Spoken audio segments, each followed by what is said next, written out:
sob o comando do economista Matheus Fernandes e dos bacharéis em Direito, Felipe Barros e Lucas Cavalcante.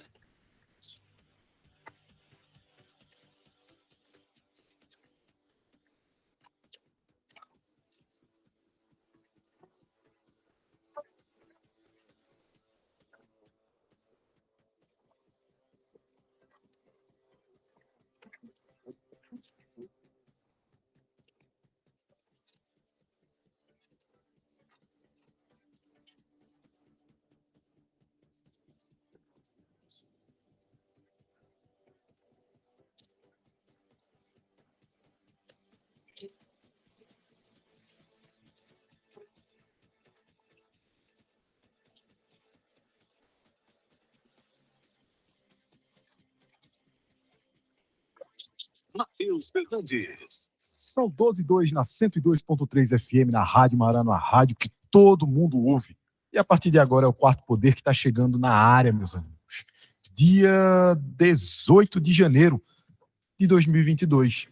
E comigo, agora quase juramentado ainda, não jurou, mas daqui a pouco vai jurar e eu vou poder dizer, eu tenho advogado, mas está sempre comigo aqui, analisando o cenário político e tocando a vida do Quarto Poder, Lucas Cavalcante. Lucas Cavalcante. Boa tarde, meu amigo Matheus Fernandes. Boa tarde, nossos ouvintes aqui da Rádio Marano. Só lembrando, pessoal, a vocês que o juramento é em março, né, Matheus? Em março? É março, Olha só aí. março. Ainda não tem data certa, mas sabe que a previsão é para o mês de março. E aí Vai você jurar vai... diante do doutor Giorgio Gonzalez, presidente exatamente. da OAB Subseccional Garanhuns. Exatamente, já disse a ele que não pode ter formalidade no dia do juramento, tem que gritar e comemorar. Olha aí, olha aí. Olha, e só lembrando, pessoal, que a Marano e o Quarto Poder são multiplataformas, tá? A gente está presente em todas as redes sociais, em todas as plataformas de podcast, tá? Portanto, além das ondas da rádio aqui, a gente tá também no YouTube, tá bom? Umas 2h30 da tarde, toda entrevista que a gente faz aqui tá lá. Inclusive, a gente já tem mais de 1.000 horas de conteúdo, tá? 1020 horas. Um cardápio extremamente vasto. Gente de esquerda, de esquerda, direita, de centro. Gente que não se importa com isso, gente que acha isso importante. Né? A gente tem quadros técnicos, né, Matheus? A gente falou aqui, por exemplo, com o diretor-geral da Anvisa, né? Secretário de Fazenda do Estado do Rio Grande do Sul. Cara muito técnico, Marco Aurélio Santos Cardoso, ele que é funcionário de carreira do BNDES. A gente falou com o pessoal do Rio de Janeiro já também. Né, Paulo Gontijo, o pessoal que atrai investimentos para captar a capital do capital carioca, né? Capital do Rio de Janeiro. E a gente, assim, foi inclusive uma experiência bem bacana essa do Rio de Janeiro, então acho que é interessante que o pessoal vá lá no YouTube dar uma pescadinha para poder entender como é que se atrai investimento para uma cidade, né? É verdade, é o Paulo Gontijo lá da Invest Rio, né? Que é uma base de investimentos atrelada à prefeitura, né? Eles fazem os melhores catálogos, enfim, a melhor base para que possa atrair investimentos diretos para a cidade maravilhosa, né? Capital do Rio de Janeiro.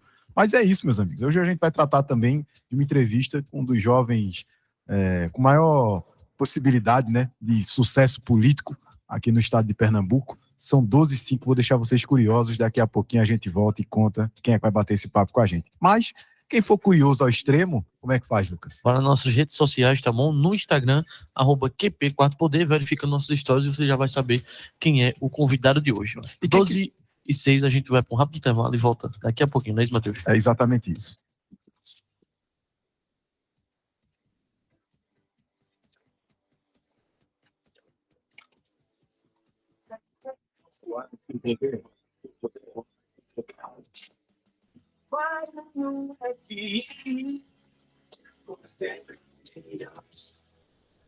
Em correntes, a superpotência de Pernambuco. Envie seu e-mail para qp4poder@gmail.com. qp4poder@gmail.com. Sua empresa está precisando de capital de giro? Tem planos para investir em novo negócio ou ampliar suas operações? Não consegue financiamento junto aos bancos ou investidores? Conte com a Sedes Consultoria e Planejamento para solucionar os problemas de sua empresa. Afinal, são mais de 18 anos de experiência no mercado e mais de 500 projetos aprovados no Banco do Nordeste. Visite nosso site www.sedesconsultoria.com.br. A Metal Mecânica Joás é referência em serviços de torno e fresa, além de realizar manutenções em máquinas agrícolas, bombas d'água, forrageiras e ensiladeiras. A Metal Mecânica Joás também fabrica peças sob encomenda, de acordo com sua necessidade. O lugar certo para manutenção e criação no segmento de usinagem, serralharia e caldeiraria é na Metal Mecânica Joás, Rua Pero Vaz de Caminha, bairro Aloísio Pinto, em Garanhuns, às margens da BR-424. Ou ligue DDD 87 99992 6561. Mais de 30 anos de excelência em metal mecânica. Quarto Poder.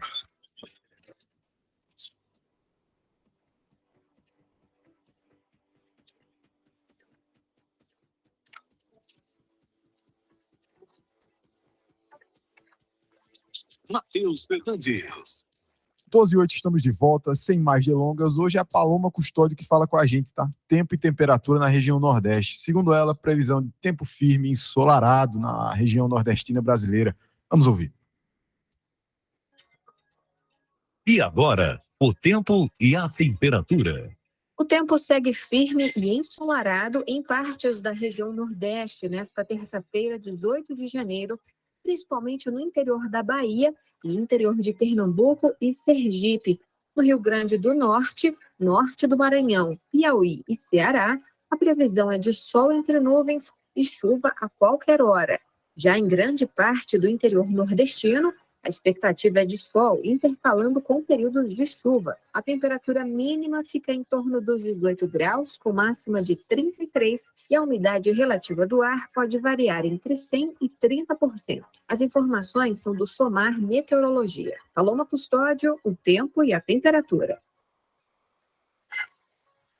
Arnaldo, por favor, tempo e temperatura no Alto do Magano. No bairro do Magano, a temperatura é de 27 graus. 27 graus. Tá mais ou menos, pelo menos 3 grauzinhos do que a gente estava acostumado entre aspas, né? Nesse período que seria carnavalesco. Eu fico triste toda vez que eu me lembro que não vai ter carnaval. Olha, o professor Écio Costa aponta para nós que a atividade econômica medida pelo Banco Central, o famoso IBC-BR, tem a segunda maior alta do ano, lá em novembro, tá? Ele observou, a gente vai pegando os dados e observando, depois de novembro, a última alta que teve do IBC-BR apresentou-se como a segunda colocação. O professor Écio Costa traz agora com mais detalhes. Economia com Écio Costa. Boa tarde, Matheus e Lucas. Boa tarde, ouvintes do Quarto Poder. Hoje eu vou falar sobre a atividade econômica medida pelo IBC-BR, índice criado pelo Banco Central, teve a sua segunda maior alta do ano em novembro, com 0,69%. Na parcial de janeiro a novembro, o índice apresenta um acúmulo de 4,59%. Esse foi o segunda maior elevação, somente depois do mês de fevereiro, quando teve uma elevação de 1,67%. Como serve de prévia do PIB e leva em consideração os mesmos indicadores econômicos que o IBGE, isso indica que o Brasil deve estar saindo da recessão. Por quê? Porque a gente tem, no segundo e terceiro trimestre, queda do PIB brasileiro, de acordo com o IBGE, indicando que o Brasil está numa recessão técnica. E aí, no quarto trimestre, os meses de outubro, novembro e dezembro, devem apresentar um crescimento, fazendo com que você saia dessa recessão técnica. Apesar de, como eu disse, o IBC-BR ter caído 0,28% no mês de outubro, é esperado que o desempenho em dezembro também seja positivo. O IBC-BR está em 138,08 pontos, abaixo do nível pré-pandemia de fevereiro de 2020, quando estava em 139,48 pontos. Mas pode encerrar 2021 acima desse patamar, recuperando todas as perdas econômicas causadas pela pandemia. O desafio vai ser manter esse nível em 2022. Apesar do resultado ter vindo acima das expectativas, já havia uma indicação que seria positivo, pois na semana passada, os resultados divulgados pelo IBGE para os setores de serviços e comércio vieram positivos para o mês de novembro. E em dezembro, isso deve continuar acontecendo com os setores de serviços e também de comércio. Já para 2022, os desafios é que preocupam. A influenza e a variante Ômicron do Covid estão complicando a cadeia de fornecimentos aqui no Brasil. Muitos setores estão sofrendo com a falta de funcionários para trabalhar, afastados com um desses dois problemas, e também podendo gerar mais inflação. Apesar da inflação ceder até o fim de 2022, como é previsto, ao longo do ano, a preocupação também se apresenta com as incertezas do destino eleitoral que afetará a economia e dos juros mais altos que reduzem o consumo das famílias, os investimentos das empresas e também o seu capital de giro, que ajuda no dia a dia delas. Então é isso, um abraço a todos e até amanhã. É isso, professor. O índice de atividade econômica do Banco Central, né, apurando sempre os dados, o Banco Central sempre é mais fidedigno, inclusive, que alguns dados, por exemplo, o FMI, às vezes que falha muito, ou mesmo os índices que são apurados pelo IBGE, eu acredito que o refinamento da base de dados do Banco Central, ela afere com melhor qualidade, tá? Bom, a gente também vai falar com uma pessoa que entende de economia, tá? Ele já teve trabalhando um pouco no setor, né, mesa de câmbio, o homem. E ele está aqui conosco hoje. A formação dele não é muito fraquinha não, viu, Lucas? Da outra vez a gente falou aqui com ele, inclusive perguntamos a ele sobre um acidente... Pós-acidente da Marília Mendonça. Né? Ele que é engenheiro aeronáutico, formado pela ITA, e uma parte da formação também ele já me confessionou que fez na França. Fala diversos idiomas, tá? A gente vai até tocar um pouco nesse assunto. Um dos quadros mais qualificados da juventude pernambucana para disputar as eleições de 2022, ele que busca um caminho para a ALEP, Assembleia Legislativa de Pernambuco. Está conosco hoje Eduínio Filho, ele foi candidato, né, na verdade, a vice do Zeca Cavalcante lá em Arco Verde, e agora é pré-candidato a deputado estadual. A partir de agora, a entrevista do Quarto Poder. Quarto Poder, entrevista. Boa tarde, seja muito bem-vindo aos microfones da Rádio Marano do Quarto Poder. Novamente, para nós é um prazer estar recebendo o Eduínio Filho aqui, uma voz forte na política de Arco Verde e que tem, inclusive, rompido as barreiras de Arco Verde, buscando entender o cenário político da nossa região aqui, vai do Agreste até o comecinho do Sertão do Mochotó, aquela região, mais ou menos assim. E ali a política é muito forte, né? A gente, inclusive, às vezes coloca como... mais forte do que Garanhuns, eu tenho certeza. A disputa é muito mais acirrada e a gente vê, por exemplo, teve aqui, há cerca de um mês atrás, o vice-prefeito, que está rompido com o atual prefeito, Israel Rubis. Já teve aqui também o Eduínio. Enfim, pessoas da região inteira têm buscado o Quarto Poder para falar sobre política, e quando eu tive a oportunidade, convidei novamente o Eduínio para que ele pudesse estar conversando com a gente. Cenário político de Arco Verde, como é que tá essa zoada lá no momento, e se a gente gosta de saber, e como é que o Eduínio está de coração para a disputa eleitoral em 2022. Boa tarde, Matheus, boa tarde, Lucas, boa tarde a todos os ouvintes da Rádio Marano. Como você bem disse, essa não é a minha primeira vez aqui, eu estou retornando aos microfones da Rádio Marano, com muito prazer. Já tem lugar cativo aqui. É muito animado, eu já estava dizendo, quando eu entrei na rádio aqui, eu já estava falando com o pessoal e disse que eu já estou me sentindo em casa. Com certeza. A gente vem, além de ter um papo bom aqui na entrevista, faz aquela resenha política, cada um compartilha o que está vendo, né? E assim a gente vai crescendo e expandindo a nossa visão e o nosso conhecimento, as nossas relações. E eu acho que isso aí é o lado bom da política. Graças a Deus, independente de derrotas e vitórias, a gente sempre evolui, sempre cresce com isso, com as experiências que a política nos proporciona. Muito bem, hoje eu vou deixar para o Matheus fazer a pergunta inaugural, pode ficar à vontade, meu amigo. É isso. Eu sei que ele ainda não tem partido, ele ainda não decidiu, está ali analisando. A gente de forma experiente, o pai dele foi um político experiente também, né? O pai dele foi deputado estadual, representou Arco Verde na ALEP, e eu quero saber, como uma das coisas iniciais, Quando você começa a andar, por exemplo, na base eleitoral do seu pai, como é que as pessoas veem, qual é a recordação que elas têm de você, menina, acompanhando naquele momento as eleições que disputava seu pai, e agora você disputando a eleição, depois de ter disputado uma eleição para a prefeitura de Arco Verde? Matheus, antes de tudo, é como eu falei, antes Como de é que tem tudo, sido a recepção da sua candidatura em Arco Verde? antes de tudo, tem sido bastante positiva, como foi em 2020. Essa andada, para mim, 2020 foi uma eleição que, para mim, serviu muito como uma apresentação pessoal, apesar de eu já, de certa forma, conviver no meio político há algum tempo. 2020 me apresentou para as pessoas que não me conheciam, natural, e a experiência foi positivíssima. É claro que eu não posso dizer que não, tenho usado isso bastante. 2020 foi uma vitrine grande para mim na política e tem aberto muitos caminhos. Tanto em Arco Verde quanto fora, graças a Deus, eu até acho que quem me conhece sente quando eu falo, a minha animação quando eu falo sobre isso, tanto em Arco Verde quanto fora.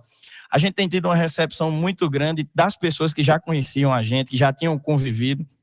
E claro, eu não tinha essa noção, mas estou vendo agora e ficando até, de certa forma, surpreso o quanto as pessoas acreditam que a gente pode continuar um trabalho que tenho certeza que foi de sucesso e para quem estava junto e conseguiu ver, viu que a dedicação foi 100% e a gente fez tudo e deu o nosso melhor e continuou dando o nosso melhor, independente de mandato, independente de sentar em cadeira de acolchoado ou sentar em cadeira em banco de madeira, né, Matheus? O dia a dia do povo ali da região, né? Isso, Olha, tanto da região quanto fora, para mim tem sido uma experiência maravilhosa. Eu tenho certeza que, independente de resultado eleitoral, mesmo sabendo da nossa viabilidade, desde já estou aproveitando esse momento para fazer isso, entendeu? Para fomentar cada vez mais o movimento político, fazer esse meu esforço para tirar da política tudo aquilo que eu acho positivo, que é conviver com as pessoas, conhecer mais pessoas, né? E aprender sobre isso. Se Deus quiser, vai chegar o ponto, a partir de 2023, da gente começar a responder não só no movimento político, mas também com o mandato. Olha, Matheus, eu vou começar agora colocando o Edwin numa saia justa, né? Olha aí. Vou colocar ele aqui para fazer as Já minhas tá de vezes. casa, então já pode ir. Exatamente, já levar tá a em casa, coxa. né? Já Entrevista boa é aprender, assim, né? já pode levar a coxa. Mas é uma coisa simples, Edwin. Eu vou pedir para que você faça aqui uma análise política, que é uma coisa que normalmente a gente faz. Sim. Tá? Eu vou pedir do governo federal, governo estadual e do governo lá de Arco Verde, tá? Que é sua, digamos assim, seu QG, seu quartel-general sai lá de Arco Verde para poder expandir para Pernambuco. A gente quer saber. Pode ficar à vontade na ordem que quiser. As perspectivas eleitorais desse ano, elas fazem com que os cenários se afunilem, né? Fiquem mais nítido e mais central, talvez, né? A gente consegue ver com mais exatidão aquilo que às vezes fica bastante espalhado, né? Como é que tá vendo o cenário?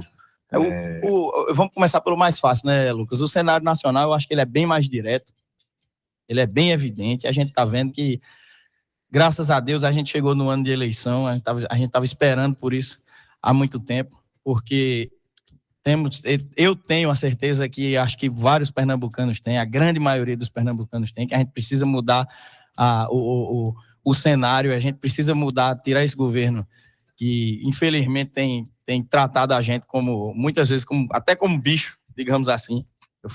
Muita gente não gosta, mas eu faço duras críticas ao governo federal por vários motivos. Primeiro, a pauta econômica, que eu acho que foi a primeira coisa que ficou evidente que não seria colocada em prática. Em segundo lugar, claro, é uma coisa muito evidente, que eu acho que foi o embate com todo o conhecimento científico que a gente teve. Principalmente, a gente viu isso mais evidentemente na saúde, né? Agora, quando a gente enfrentou esses 2 anos dificílimos de pandemia, a gente viu que, infelizmente, a gente tem um presidente da República que não tem formação científica na área de saúde e ele tenta questionar contra grandes argumentos de grandes cientistas a nível mundial, pessoas que, tanto brasileiros quanto estrangeiros, que realmente estudaram e têm respaldo para falar do ponto de vista científico, da vacina, da eficácia da vacina, e a gente tem uma pessoa que faz críticas sem ter nenhum tipo de conhecimento técnico sobre isso. E, assim, eu particularmente, acho que a grande maioria das pessoas olha para isso de uma forma muito, digamos, direta. É natural. Se tem uma pessoa que eu sei que estudou aquilo a vida inteira, tem experiência naquilo e me fala uma coisa, eu prefiro escutar ela do que escutar uma pessoa que não tem formação no assunto, né? Então, assim, fora isso, várias outras pautas que a gente sabe que são importantes. Felizmente, o povo, o pobre, o consumidor, a classe média saíram da pauta do governo federal, e isso aí, infelizmente, levou a gente a um estado de baixíssimo crescimento, inflação altíssima. A gente sabe que a política monetária é completamente comprometida. Isso aí, a gente fala isso, eu gosto, até tenho feito alguns vídeos e tenho um projeto de fazer um quadro nas redes sociais mesmo, para desmistificar esses termos que são, pro povo, às vezes, um pouco complicados, mas... Tá lá no seu Instagram, né? Como é seu Instagram? Meu Instagram, pode me seguir aí, quem puder, dá uma olhada lá, é Eduino Filho, tudo junto, tá? E lá eu tento desmistificar, falar um pouquinho mais na linguagem do povo, o que é que o William Bonner fala pra gente toda noite lá no Jornal Nacional, e tento, para as pessoas que não entendem muita coisa, eu tento traduzir. Você pode ver lá no meu Instagram, no meu Facebook, pode seguir, os dois se escrevem da mesma forma, Eduino Filho, e vocês vão ver que, assim, eu tento falar isso para que as pessoas vejam, quem não entende dos termos econômicos diretamente, vejam e comecem a entender o problema em que a gente se meteu, de certa forma. Hein? Pelo menos assim, o problema em que o governo federal meteu a gente. É verdade. Né? Perfeito, Eduino. Governo do Estado. Lucas, do ponto de vista estadual, a gente sabe que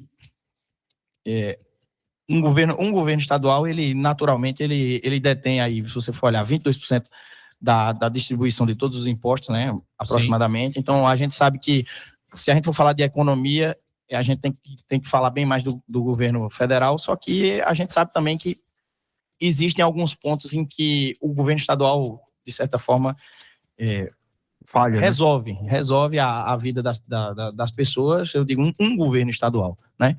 Claro, tivemos 8 anos difíceis aí, eu acho que qualquer governo iria enfrentar isso aí de forma austera. A gente viu que o governo de Paulo Câmara foi um governo austero, só que eu acho que o governo também perdeu algumas oportunidades, né, de fazer a vida do pernambucano ser um pouco mais fácil, né? Eu faço críticas ao governo, mas de forma, uma crítica mais centrada, uma crítica mais racional. Construtiva, né? Exatamente, porque eu sei que as dificuldades foram imensas, e mesmo assim houve algumas coisas que a gente tem que louvar, e assim, essa tentativa agora, aí eu tenho elogiado essa tentativa de fazer o Pernambuco sair da estagnação, tirar Pernambuco um pouquinho digamos, da estagnação que o governo federal deixou a gente. De certa forma, o governo tomou um risco agora de adquirir um passivo de 5 bilhões para tentar fomentar o mercado em Pernambuco, o plano retomada. Isso aí tem sido um alvo de críticas, tanto construtivas quanto destrutivas, mas do meu lado, isso é uma coisa que eu acho que foi importante. Como a gente o resultado disso aí a gente só vai ver mais para frente um pouco, mas assim, de certa forma, eu acho que se o governo federal fez tanta lambança, eu acho que a gente, pelo menos, está tentando ver se a gente corrige isso a tempo, né? E é normal o desgaste, esse grupo político que está junto ao governo atual, ele tem pelo menos quase 20 anos, né? Frente às oportunidades de governar o estado de Pernambuco, o desgaste é 100% natural. São 12h25, a gente vai a um rápido intervalo, daqui a pouquinho, cenário político municipal, Arco-Verdense. Aí eu quero ver, meus amigos. A gente volta daqui a pouquinho.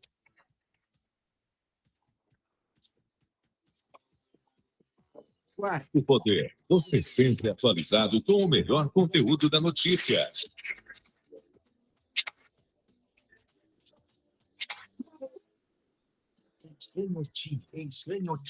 Ganhotinho, todo mundo ouve. Marano, a superpotência de Pernambuco.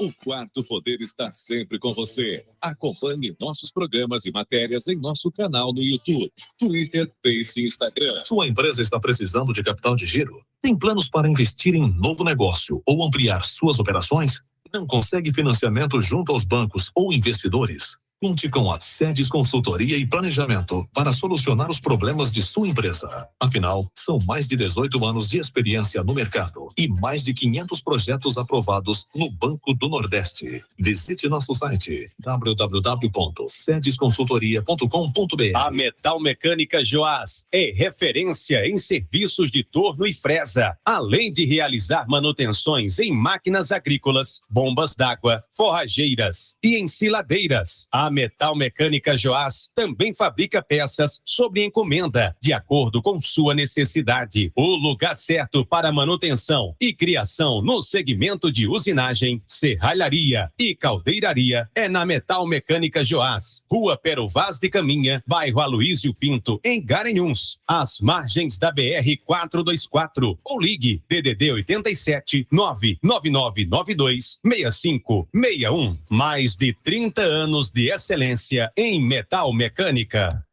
Quarto poder.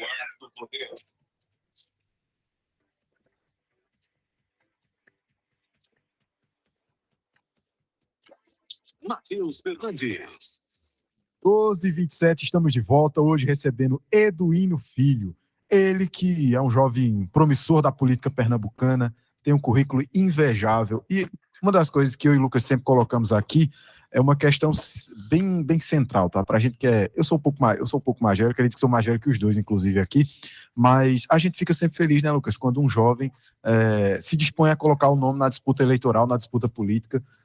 A gente já teve imbuído em campanhas, a gente já viu muita coisa, mas de fato quando um jovem ele coloca-se como nome adiante, né, no debate político ali da sua região, do seu estado, do próprio país, é uma vontade e uma coragem muito grande, né?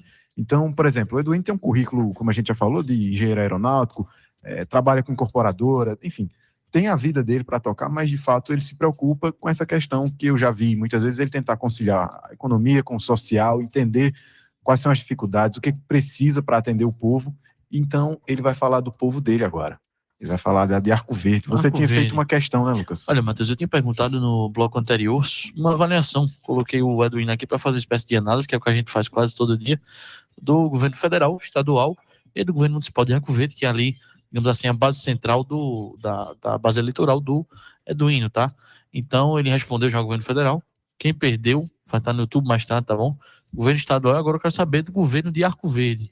Eduíno, como é que tá vendo isso lá? Essa ruptura entre chefe do executivo e vice-chefe do executivo lá em Arco Verde.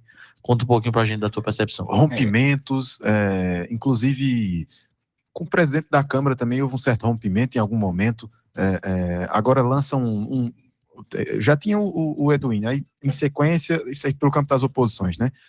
O Zeca Cavalcante também teve seu nome alçado à disputa eleitoral ali, ainda está se decidindo se vai ser candidato a deputado estadual, federal, vamos observar. Ele que provavelmente vem na base do Miguel Coelho, né? E também a gente vê ali, tem mais um nome, acho que de um vereador lá também, que vai disputar lá também. Como é que o Eduíno está vendo essa ingresia, como diz a gente, a briga política dentro do próprio grupo ali, e também as outras nuances, os outros candidatos, como é que você está observando esse momento?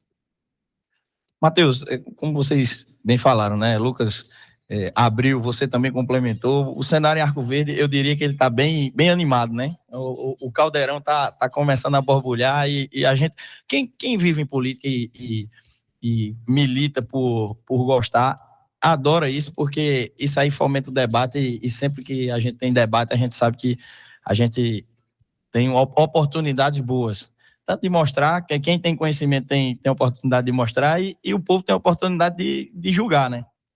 Como você bem disse. A gente vem de um ano 2021 extremamente conturbado do ponto de vista político.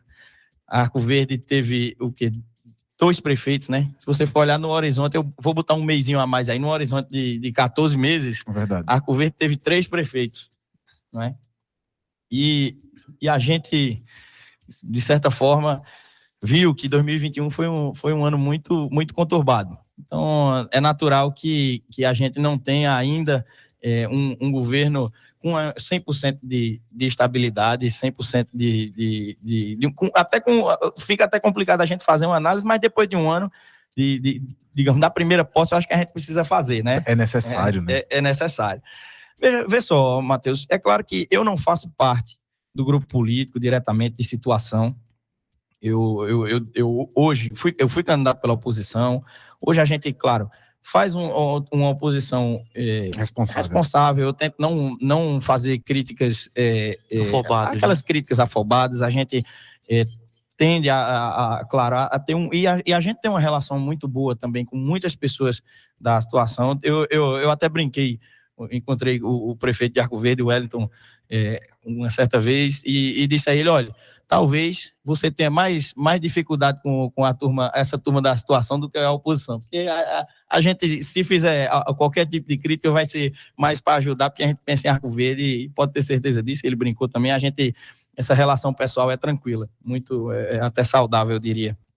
Mas, assim, Matheus, eu vejo hoje Arco Verde, de certa forma, ainda muito dividida. É claro que ele vai ter tempo aí, a gente ainda tem 3 anos desse mandato majoritário em Arco Verde, mas a gente vê ainda muita divisão. Claro, uma parte não é culpa nem da oposição, nem da situação, mas sim por conta do cenário conturbado de 2021, né? E é natural, esse cenário conturbado gerou uma conturbação também para 2022.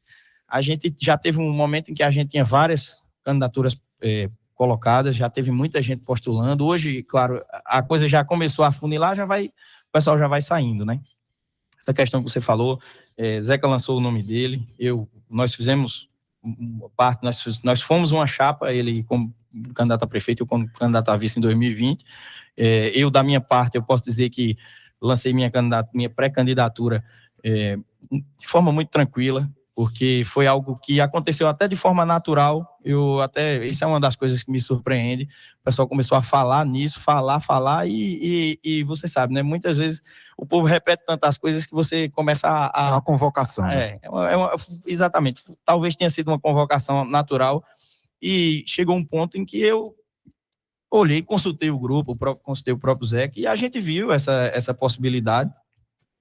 E, naturalmente, para mim, eu fui fiel ao grupo, ao grupo de oposição, sou fiel à ideia até hoje, e de certa forma confiava que a gente poderia fazer uma grande administração em Arco Verde, e achei natural que a gente fosse representar, até porque o próprio Zeca, durante mais de um ano depois da eleição, disse: não, essa é a minha última eleição, e a partir de agora eu vou cuidar dos meus afazeres, vou cuidar de mim, da vida pessoal. E eu, naturalmente, por amar aquilo ali, por me sentir 24 horas empolgado com isso, e gostar demais do contato popular, de discutir, de debater. Eu sempre prefiro usar essa palavra. Naturalmente, eu achei importante, até para mim, para Arco Verde, para as pessoas que acreditam na ideia de uma representação a nível estadual e até a nível federal, claro. Não postulo para deputado federal, mas sei da importância de a gente ter essa representação. Eu naturalmente tive que me colocar. E, assim, isso é uma coisa que eu venho colocando sempre. A gente precisa de representação. Assim, as cidades importantes, como a própria Garanhuns, precisa de representação. Tem grandes lideranças para representar Garanhuns. É claro que nós, como postulantes, temos que pensar no Estado e trabalhar de forma amiga e irmã, mas a gente sabe, Arco Verde é a nossa região: Pedra, Buíque, Venturosa, Tupanatinga, Pesqueira, Poção, se você for olhar, Lagoinha, Sertânia, Custódia, Bimirim. Eu sempre falo Venturosa, tá tudo ali pertinho. Venturosa está tudo perto, e a gente vê ali mais de, talvez, 10 cidades que eu sempre falo, tinham 5 deputados. Falo até nominalmente, mas o pessoal já está tão cansado de escutar eu dizer isso que eu acho que eu não preciso ficar repetindo, mas hoje a gente não tem nenhum. E aí essa representação, de certa forma, deixou a gente um pouco órfão do ponto de vista estadual. Inclusive, é bastante semelhante nessa questão com Garanhuns. Lajedo sempre dando uma surra em Garanhuns nesse sentido, porque consegue pelo menos manter uma cadeira sempre presente ali na Alep, mas Garanhuns tem uma dificuldade enorme de conquistar, né, seu lugar ao sol. A gente acaba, por exemplo, tendo a deputada estadual Priscila Kraus lutando pela bandeira aqui por Garanhuns, por ter uma afinidade muito grande com a cidade. A família do esposo dela está aqui presente, enfim, ela adotou como uma cidade sua. Mas uma das coisas que, voltando agora, fazendo uma análise um pouco para trás de Arco Verde, que eu acho que travou um pouco, é a questão das divisões políticas ali, né? Eu sei que você tem uma postura mais branda de observar as coisas com uma melhor clareza para poder construir, mas o que aconteceu ali em Arco Verde, assim, não é que quem torça contra ou a favor de grupo político nenhum, mas era um dado possível, ou seja, era uma consequência possível de um risco para ocorrer. O que aconteceu? Um grupo, como o grupo do delegado Israel que esteve aqui conosco, achou conveniente, depois de um embate muito forte de algum tempo, estar ao lado do grupo da ex-prefeita Madalena, ali que era o Wellington. Que a verdade, bem verdade, na minha opinião, acredito que o Wellington faz as coisas muito mais por percepção dele do que percepção do grupo político dele. Isso aí a gente consegue ver. O Israel pretendeu, para construir, correr um risco e a consequência veio. Infelizmente, a consequência veio não para o grupo, para Arco Verde. Quando você racha um grupo no meio, quem sofre é Arco Verde. Muito diferente do que o seu grupo fez durante a campanha. O seu grupo era o mais unido, pelo que a gente observou, e segue unido. Eu não vejo você criticar a Zeca por alguma coisa, ou Zeca devolver alguma crítica. A gente observa o cenário político de vocês e o caminho que vocês trilharam juntos, a mensagem que vocês ainda é unitária praticamente. Obviamente, cada um tem seu estilo. Você tem seu estilo, o seu pai tem uma história política muito forte, e a deputada estadual Priscila Krause já ressaltou isso aqui em outra oportunidade, foi um grande representante lá na Alep, e o seu discurso e a sua postura continua observando o para frente de Arco Verde, o atual, mas pensando sempre no para frente.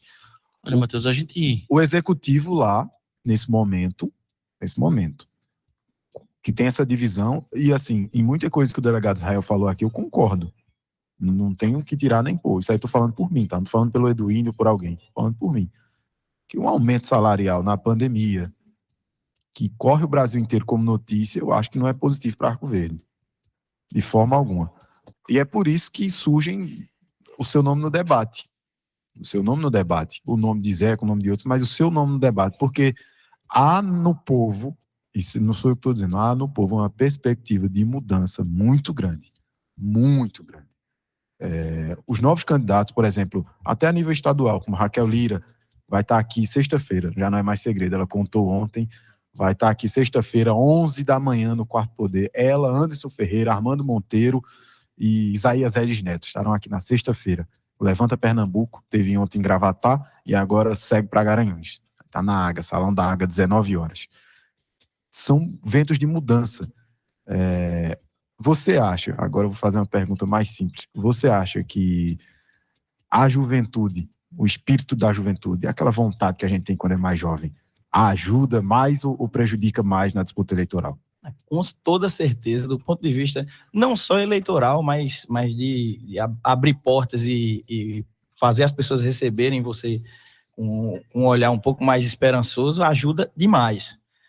Agora, ao mesmo tempo, isso eleva demais a responsabilidade, porque a gente sabe que se a gente tem juventude de um lado, abrindo portas e claro, projetando, fazendo uma projeção, fomentando em você uma projeção de crescimento e, claro, passando essa mensagem de que você ainda tem muito por se desenvolver e você pode construir aquilo junto com as pessoas de forma positiva, isso é extremamente positivo e traz um retorno, claro.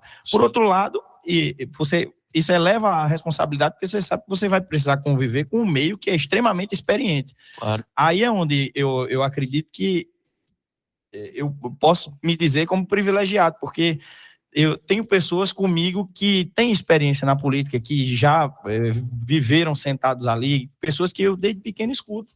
E, claro, é natural, minha grande referência é meu pai, Eduínio Brito, que foi deputado, foi vereador em Arco Verde, sempre militou na política e sempre acompanhou isso, e é quem me ensina. Ele está feliz no dia a dia, com a tudo isso? demais. Eu acho que ele está mais animado do que eu.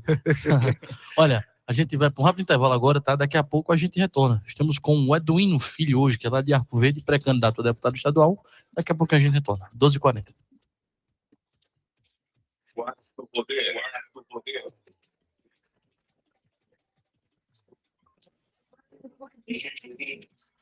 Em Santana do Mundaú, Alagoas, todo mundo ouve. Marrero, superpotência. Envie seu e-mail para qp4poder@gmail.com. qp4poder@gmail.com. Sua empresa está precisando de capital de giro? Tem planos para investir em um novo negócio ou ampliar suas operações? Não consegue financiamento junto aos bancos ou investidores? Conte com a Sedes Consultoria e Planejamento para solucionar os problemas de sua empresa. Afinal, são mais de 18 anos de experiência no mercado e mais de 500 projetos aprovados no Banco do Nordeste. Visite nosso site www.sedesconsultoria.com.br. A Metal Mecânica Joás é referência em serviços de torno e fresa, além de realizar manutenções em máquinas agrícolas, bombas d'água, forrageiras e ensiladeiras. A Metal Mecânica Joás também fabrica peças sob encomenda, de acordo com sua necessidade. O lugar certo para manutenção e criação no segmento de usinagem, serralharia e caldeiraria é na Metal Mecânica Joás, Rua Pero Vaz de Caminha, bairro Aloísio Pinto, em Garanhuns, às margens da BR-424. Ou ligue DDD 87 99992 6561. Mais de 30 anos de excelência em metal mecânica. Quarto poder.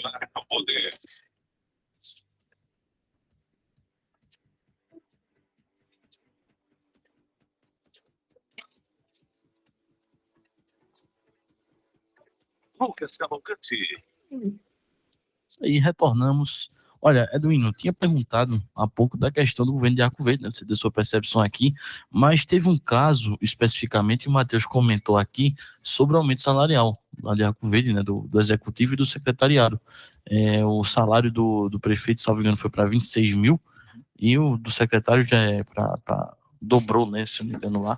E inclusive a gente teve com o delegado Jair Rubis aqui, e ele teve uma posição bem forte, inclusive eu até concordo com ele em certo ponto, porque eu não concordo de fato com o aumento em uma época de pandemia, e eu acho que não é um bom sinal para nenhum tipo de governo. O que é que você acha especificamente do aumento e do posicionamento do delegado ali, enquanto rompimento também que houve do governo municipal, né? Ele inclusive relatou para a gente aqui que a sala dele foi fechada, a pasta dele foi esvaziada lá no governo de Arco Verde. A gente quer saber da percepção tanto sobre o aumento quanto da opinião do delegado.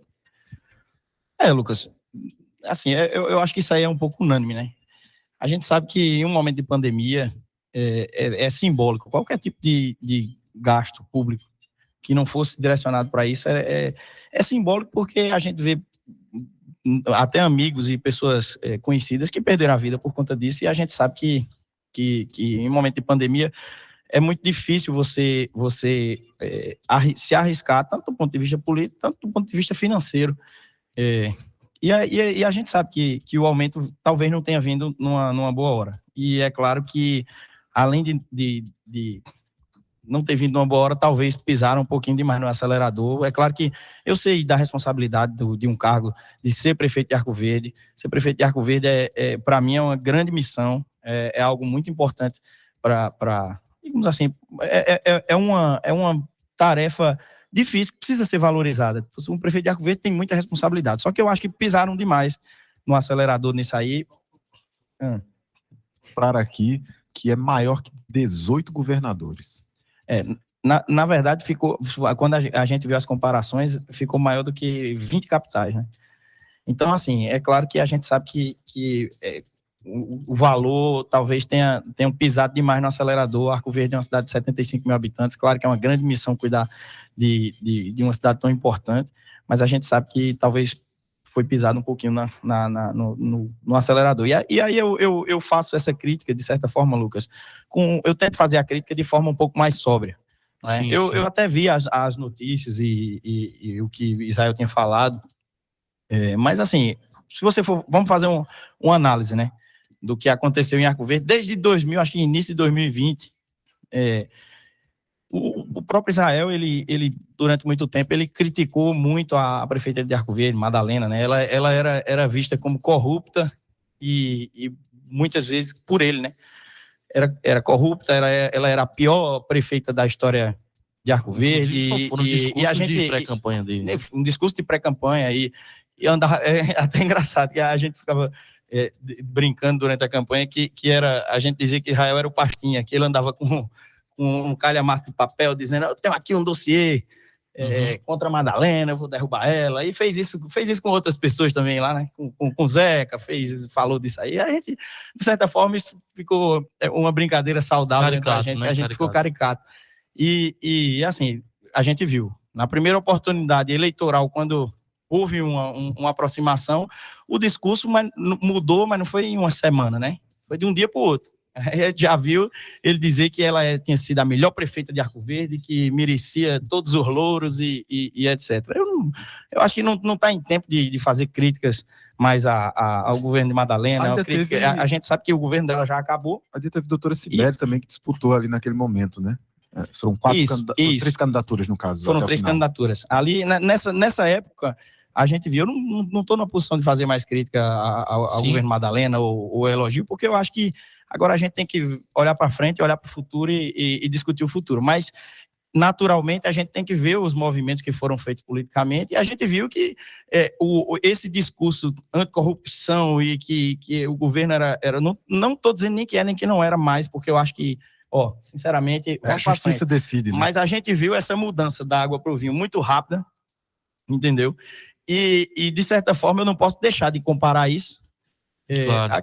E a gente sabe, através do partido, houve tentativas de aproximação até com o próprio Zeca, através de mim nenhuma, tá? Não sei como foram, eu não sei como foi a conversa com Madalena, eu estou dizendo isso, as tratativas, mas eu sei que através do partido, do PP lá, houve até digamos, não proposta, mas uma insinuação, para trocar a chapa, para ele ir para vice, pelo menos chegou para mim, né? Para ir para vice de Zeca e tal. E assim, para mim isso já ficou meio estranho, né? Porque eu digo, essa mudança total de. Claro. E aí, nada, de certa forma, eu não posso deixar de enxergar a mesma coisa agora. Porque é claro que a gente sabe que esse aumento de salário tem que ser, de certa forma, evidenciado, porque claro, sim. Realmente veio num momento, talvez, não um momento oportuno. Agora, vamos tentar fazer a crítica um pouco mais sóbria, né? Eu acho que essa crítica muito, digamos assim, dramática, né? E aguerrida, eu acho que, assim, talvez seja a mesma coisa que aconteceu lá atrás. Nada me tira da cabeça que isso tem um temperinho de oportunismo eleitoral também, né? Não vamos dizer que não, porque assim, a gente não está vendo essa crítica por conta digamos, simplesmente por conta da essência do aumento, né? A gente sabe que houve uma divisão entre eles, e a gente sabe que lá em Arco Verde, em todo momento que ele pode, ele bate em Wellington. Se o Wellington diz que é bonito, ele bate. Se diz que é feio, ele bate. E a gente sabe que, a gente conhece que realmente tem gente que gosta de fazer política dessa forma. E a gente vê que a gente tem visto, né? Israel, depois que ele perdeu toda a estrutura de secretaria, de cargos e etc. Eu estou falando isso, eu não tenho, já para vocês saberem, eu não tenho nada com a situação, não tenho nem secretaria, nem cargo, nem comum das mesmas ideias. Hoje eu faço parte dos campos de oposição, mas a gente sabe que, naturalmente, esse comportamento, o mesmo comportamento que houve lá atrás, quando houve essa virada, essa aproximação eleitoral, está acontecendo agora por conta que a gente sabe de um movimento de perda de estrutura, de secretaria, de cargo e etc. Então, nada me tira da cabeça isso, né? Eu não posso deixar de evidenciar. Tem uma coisa que às vezes eu digo aqui, que a melhor medida para a conduta futura é a conduta passada, né? Eu acho que o Eduino está indo nessa linha ainda, da percepção dele. Não, e até, pelo menos do que eu acompanhei da campanha lá, que de fato foi bastante travada, né, bastante arranhada, como diz a história, na campanha eleitoral em 2020, né, para as eleições. Desde então, quando encerrou as eleições, o grupo do Eduino, pelo menos na minha percepção, como eu já disse, se manteve unido num discurso de observar e fazer a crítica pontual. Eu acho que é mais ou menos por aí do que o Eduino colocou aqui. Eduino, agora é curiosidade minha e acho que de muita gente saber como é que tá as suas tratativas eleitorais para escolher o lugar ao sol. Qual chapa Eduino está observando?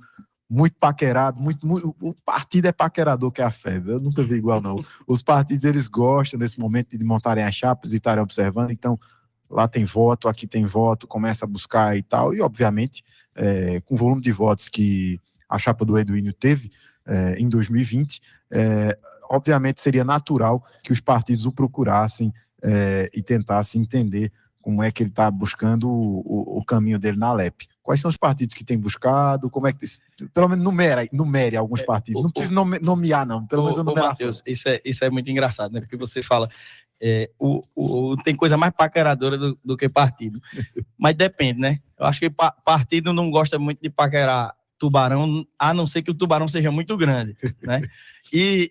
Mas é como eu tive algumas conversas até engraçadas sobre isso com o Silvio Costa. Ele é famoso em Pernambuco, tanto de fazer chapa quanto digamos, dos termos que ele cunha durante a formação da chapa, né? E ele diz, ele chama essa turma que é bem paquerada pelos partidos de Camurim. Já ouviu falar? Diz o Camurim. Não, O Camurim é aquele que você sabe que não se elege, mas ele consegue contribuir para a chapa de uma forma até significativa. Uhum. Aí, e é engraçado que quando eu vou conversar com ele disse, eita, esse aqui é o que é o Camurim bom. E eu brinco com isso porque eu digo, rapaz, para quem não tinha voto nenhum, o cara já está me chamando de Camurim, quer dizer que pelo menos eu posso dar uns votos para ajudar os outros. Mas eu acho isso engraçado porque é natural, né? Quando você está chegando na política, ninguém acredita e aquela coisa, e você tem que ter dentro de você a sua tranquilidade de saber, ó, se eu escolher o lugar certo, eu tenho chance de disputar. E ao mesmo tempo você tem que ter a consciência de que se você escolher o lugar errado, a sua chance é exatamente nenhuma, né? Sim, claro. E Mas agora, isso é verdade. inclusive isso que você está pontuando, inclusive quem quiser participar do grupo do Quarto Poder, é só acionar lá no Instagram do Quarto Poder. A gente de vez em quando pega umas conversas lá para tratar, por exemplo, essa semana passada a gente estava numa disputa de entender como é que estava a composição para governo do estado aqui, porque, por exemplo, a Frente Popular, ela não consegue mais manter, isso aí é dado, isso aí pode assinar, ela não consegue mais manter o número de partidos que ela tem por conta das federações. A legislação eleitoral mudou, inclusive nem a federação está garantida, tá? Não consegue mais coligar. Então, seu partido tem que fazer a sua cadeira, é o seu grupo que tem que fazer ali, dentro do mesmo partido. Não tem mais a coligação, que pode ser feito federação, e a federação é feita como? De cima para baixo, nacional, sai de Brasília, assinada lá pelo presidente do partido do qual você está, com o presidente de outro partido, fundindo basicamente em um partido só, por 4 anos. Ou seja, a próxima eleição para prefeito, a coligação de 2022 vai valer também. Ou seja, se o PT e o PSB tiverem uma chapa, é como se fosse um partido só. Eles não podem ter nem vice em outro partido, nem vice em outra federação. Não pode. Era um detalhe até que eu nem tinha me atentado.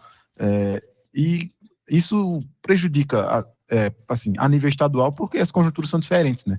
Mas melhora no âmbito nacional, porque até o presidente da República poder governar com 30 e tantos partidos é quase inviável. Está sendo difícil para observar também esse cenário com as conjunturas? Matheus, a gente sabe, até eu acho que para esse ano é dia 2 de abril o limite das filiações, dia 1º é o limite da janela para quem tem mandato. Para quem tem mandato a nível estadual e federal, né? O vereador eu acho que não vai entrar na janela esse ano. Mas a não ser, bom, só tem um detalhe aí, que inclusive Gessinho Filho mandar um abraço aqui para ele, que ele pontuou, a não ser que surja uma nova sigla. Quando surge uma nova sigla, é possível. Por exemplo, União Brasil, um vereador ele pode sair do seu partido para uma nova filiação, para uma nova agremiação. Isso, ou alguém que é filiado aos partidos que foram que se fundiram em um partido novo, né? Aí ele também tem isso. E é o caso da nossa amiga Priscila Krause, a deputada Priscila Krause, que já anunciou que não iria permanecer no DEM. Ela que é histórica do DEM, né? Desde do pai dela, do Gustavo Krause, e ela anunciou que vai sair do partido, né? Por conta dessa junção, que é legítima. A gente, eu tenho, você me perguntou, eu tenho conversado sim com vários partidos, várias agremiações, e a gente tem analisado, né? Como a gente fala, vocês falaram aqui, é uma pessoa que tem grande experiência para fazer isso, e já se elegeu com uma boa escolha, foi meu pai, Eduínio Brito. Eu tenho batido essa bola com ele sempre, e tenho certeza que na hora certa a gente vai divulgar, mas claro, a gente já tem um caminho certo? Um caminho bem definido. Eu acho que talvez a gente só está esperando as definições, claro, definição de federação e essas coisas, mas acredito que isso aí vai ser confirmado em breve e a gente vai seguir para a disputa eleitoral acreditando. Olha, e você de fato tem que fazer uma análise muito ponderada nessa hora de escolher Todos, o partido, né? Não só o Edwin, mas Mas todos. o Edwin principalmente, porque eu acho que ele tem condições de competitividade, tá? Sim. Porque tem muita gente que vai para um pleito de pré-candidato como deputado, por exemplo, não tem absolutamente chance nenhuma de concorrer ali, porque a gente sabe que eleitoralmente eles são inviáveis, mas no caso do Edwin, especificamente, eu acho que ele tem, de fato, esse potencial Reúne condições, né? reúne condições de competitividade. Então, ele tem que se encontrar num partido que seja justo para ele e para que ele possa, eventualmente, ali conquistar a cadeira de fato. Um partido, assim, Quantos votos tiveram em 2020 lá na cidade de Arco Verde, tua chapa? a chapa da gente teve 17.006 votos. É muito voto. Com certeza. É muito voto. Nós, na verdade, existe toda essa questão da matemática eleitoral, que, claro, é importantíssimo para quem sabe que não vai ter o potencial eleitoral dos grandes nomes, né, que vão disputar, a gente sabe, vão disputar nos chapões, mas a gente sabe que existem realidades eleitorais em que a gente consegue chegar. Mas, assim, sobretudo, eu acho que, além dessa importância da matemática eleitoral, é importante a gente também pensar de forma política um pouquinho, porque, afinal, essa é a essência, né? Então, é natural, claro. A primeira condição de contorno que a gente, desde que a gente pensou em ser pré-candidato, lançar uma pré-candidatura e até futuramente ser candidato, é militar no campo da oposição ao governo federal. Isso aí eu acho que é algo muito... Ponto pacífico já, né? Isso é ponto pacífico, então, assim, né, não tem...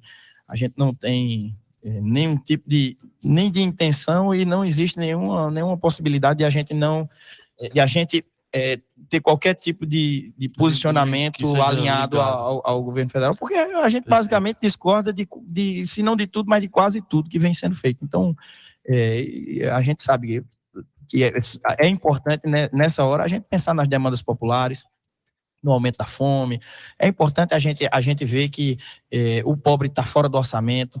As pessoas, a gente não vê hoje o governo federal pensando em fomentar o comércio da forma como a gente viu o comércio ser fomentado na década passada e na década retrasada, que foi o que fez o Brasil crescer. Verdade. Colocar o pobre no orçamento, dar crédito às pessoas que realmente vão consumir. Não adianta eu pensar somente em dar crédito ao rico, porque a gente sabe, não adianta dar dinheiro a quem vai botar dinheiro no banco. A gente precisa dar crédito a quem vai consumir. Então, se a gente for olhar, é o crédito ao pobre que vai fazer a base da pirâmide, né? Exatamente. Por quê? Porque quando ele pega 100, 200 reais ali, 300, 400 reais no mês, a gente sabe que ele vai usar o dinheiro para comprar carne, para fazer a feira, para comprar uma camisa, para comprar uma sandália, entendeu? Para dar uma sandália para a filha. A gente sabe que isso aí é o que movimenta a economia e o que faz as pessoas terem projeção de ter o comer, de ter uma moradia digna, né? De ter um lugar ao sol. E a gente sabe que isso aí é importante e sabe que esse caminho não é só um caminho com que a gente sonha e que a gente não sabe se vai dar certo. A gente viu isso acontecer nas últimas 2 décadas e a gente sabe que o que fez o Brasil crescer foi o consumo, e o consumo da parte de baixo da pirâmide. É por isso que quem tiver acesso a tomar essas decisões precisa olhar muito para isso aí, que é um modelo que a gente sabe que deu certo e a gente sabe que a população brasileira viveu melhor dessa forma. Perfeito. Inclusive... Olha, Edwin, a gente está chegando já ao finalzinho, tá? Não sei se o Matheus vai querer fazer mais alguma pergunta aqui. Não, só pontuando isso que ele está dizendo, que eu acredito que a gente vem debatendo isso aqui, né, Lucas? A questão do que vai ser tema mais principal nessa eleição de 2022, e a gente acredita que emprego e renda vai superar todos os outros temas, né? Emprego e renda, meus amigos. Quem conseguir prover emprego e renda para o povo, como o Edwin está falando da questão do crédito, o crédito que ele fomenta o comércio, e o Brasil é baseado 70% do seu produto interno bruto, que é o PIB, 70% é baseado em serviço e comércio, né? Então a gente sabe que a necessidade do crédito é gigante. Inclusive o governo federal levou um século para definir quais seriam as regras do refis para médias e pequenas empresas. Assim, é muito contramão do que o brasileiro precisa às vezes, né? Demora demais para algumas coisas e é rápido, como o Edwin falou, para tentar barrar a vacina, em algumas coisas assim que a gente fica observando. Edwin, eu queria saber, nessa última pergunta, como é que você está vendo a velocidade eleitoral do nosso estado e se você está ansioso para a disputa eleitoral desse ano, como é que você observa para você mesmo, como é que está dosando? Sei que às vezes o candidato fica um pouco ansioso, alguma vontade de alguma coisa, e colocar já as propostas na rua, que a gente sabe que em pré-campanha não pode, a gente tem que falar de ideias, acabando falando diretamente das propostas, mas as suas bandeiras já são bem conhecidas. Como é que está o seu sentimento interno? E depois eu gostaria das suas palavras finais, porque infelizmente nosso tempo urge, já é 1-1 já. Antes de tudo, Matheus, eu posso dizer que eu estou muito animado. Tão animado que acontece isso mesmo. Você fica, de certa forma, até ansioso para começar uma discussão mais profunda. A gente sabe que isso aí, a campanha é que serve para isso. E agora a gente tem essa oportunidade, claro, várias oportunidades de discutir, mas tenho certeza que na campanha a gente vai ter um espaço para falar muito melhor disso aí. Mas claro, nossa proposta política de certa forma, é um livro aberto e a gente não vai, como nunca aconteceu, a gente não vai oscilar e sair daquilo que é bem definido, né? A gente sabe que temos como missão várias bandeiras importantes para a nossa região e também, claro, falar como uma pessoa que milita na política de forma geral, a gente defender a educação, né, a assistência social, a gente fomentar o apoio aos movimentos culturais, né? A gente sabe da importância disso para gerar um desenvolvimento econômico, né? E aí a gente sabe que tem algumas demandas mais locais, mais regionais, que talvez possam ser necessárias para fomentar um boom, mesmo fazer a gente se desenvolver com uma velocidade e de uma forma que a gente nunca viu. A gente viu acontecer, até durante os governos do ex-presidente Lula, vários movimentos importantes pelos quais a gente precisa lutar de toda forma. E a gente sabe que a gente precisa lutar pela a conclusão da ferrovia transnordestina, que foi algo que parou e que a gente depositou muita experiência nela, muita esperança na ferrovia transnordestina, até porque a gente sabia que, de certa forma, isso ia dar, conceder uma certa infraestrutura para que a gente conseguisse fazer o interior crescer. E a gente que luta aqui pelo interior, a gente sabe da importância de a gente escoar a nossa produção para os portos e também para os lugares onde a gente tem muito consumo, né, que são as grandes cidades.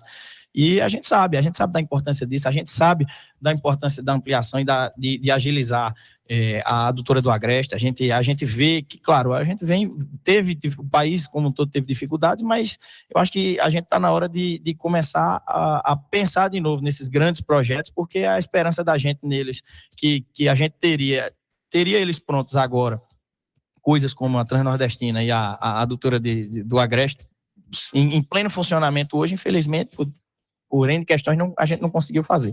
Mas a gente sabe que essa é uma luta política constante, até que sejam concluídas, a gente vai ter a missão, nós aqui, de lutar por coisas assim. Então, essas bandeiras são importantes e eu posso ter certeza que a gente não vai mudar muito disso não, porque a gente sabe da importância que isso é básico, né, para a nossa essência. Ok. Edwin, palavras finais para a gente poder encerrar aqui o programa. Já vou aproveitar e agradecer você mais uma vez pela participação aqui, tá bom?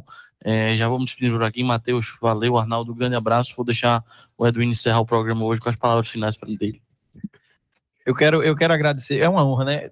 Não é toda vez que um convidado pode encerrar o programa, mas eu quero agradecer, Lucas, Matheus, vocês mais uma vez muito receptivos, vocês, não só vocês, como todos os amigos aqui de Garanhuns. Quando eu venho a Garanhuns, sou muito bem recebido, e não só quando eu venho, tá? Eu vou dizer a vocês que eu tive fora esse final de semana e conheci uma turma de Garanhuns, um pessoal mais uma vez, uma equipe de Garanhuns muito simpática, um pessoal, até um amigo seu, Lucas, doutor Tiago Reino. Ah, meu amigo Tiago Reino. Ele disse, vou mandar um abraço para ele aqui, para todo mundo que estava lá. Eu sempre sou muito bem recebido aqui e quero agradecer mais uma vez. Agradecer a você que está escutando, que me deixou entrar e adentrar a sua casa e colocar minhas ideias aqui mais uma vez. Eu acho que o programa Quarto Poder vem cumprindo uma missão, uma grande missão de fomentar o debate político aqui na região de uma forma que a repercussão talvez para Pernambuco fique pequena logo menos, né? Então, para mim é um prazer enorme. Estarei disponível de novo mais vezes e pode ter certeza que, como eu já estou me sentindo em casa, vou ouvir abusar vocês aqui e, se Deus quiser, a gente vai estar junto. E 2022 começou, graças a Deus, vamos embora que esse ano vai ser muito bom para a gente, tenho certeza. É isso. 1h06, despedindo por aqui, vemos com Eduínio Filho, ele que é pré-candidato a deputado estadual, lá pelo município de Arco Verde região, tem falado de suas bandeiras, tem andado, ouvido o povo, o que é o mais importante. Fiquem com Deus, até amanhã, se assim o bom Deus permitir.